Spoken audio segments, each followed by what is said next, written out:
and we are doing a series of helping the Ganesha's features with the wisdom that we can teach to our children, our teens and students, so that they imbibe Lord Ganesha's tattva.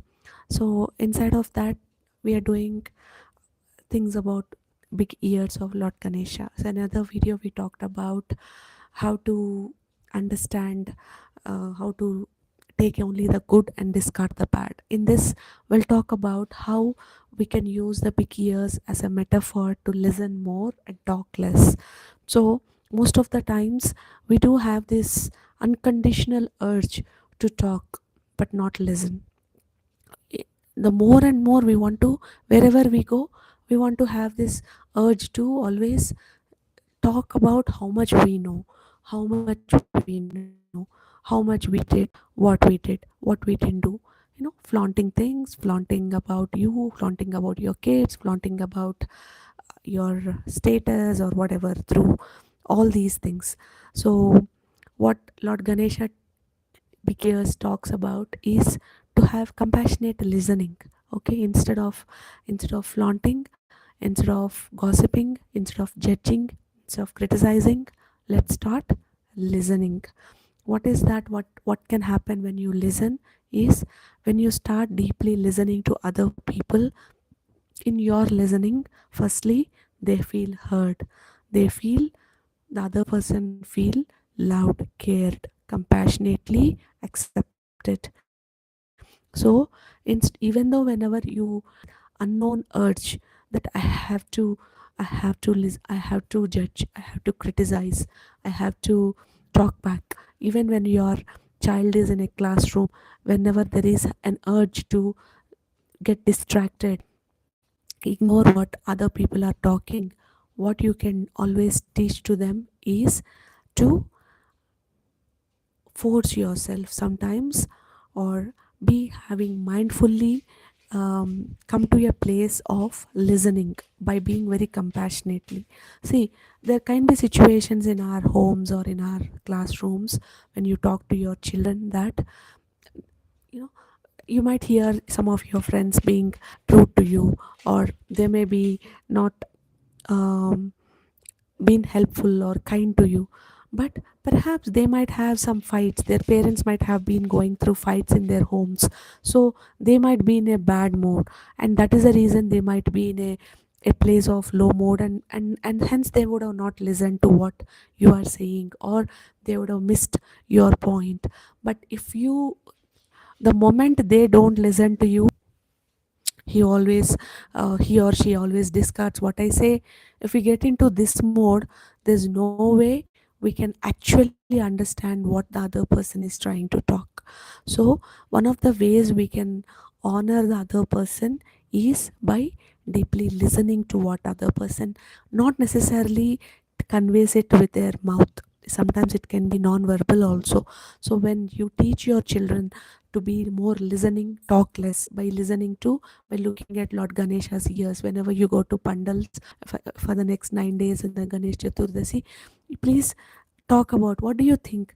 Talk about his features in a way which is more practically understandable by them. That, see, these are ears, and what does it mean? The first lesson what we heard in the net before class is, discard the husk, only accept the grain. We just watch that video to understand that. And now we are talking about talk less, listen more. Okay, whenever you have this urge to criticize somebody or get distracted, what do you do? Breathe.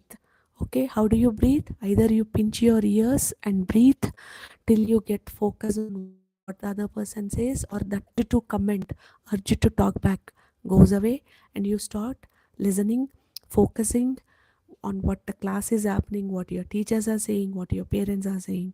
So the moment, in the last class we talked about husk and grain, and in this we are also talking about, be open to listen, listen fully with compassion, also understanding the other person whom you are talking is not a stone, he is a person.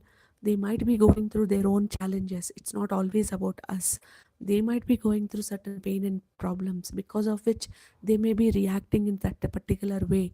So instead of we returnly judging them badly, or immediately in a very urgent way to comment about them, or put down them, or comment about their whatever they are done.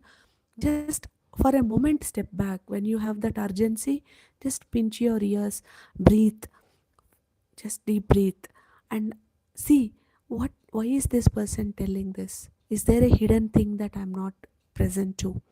Can I understand him a little more?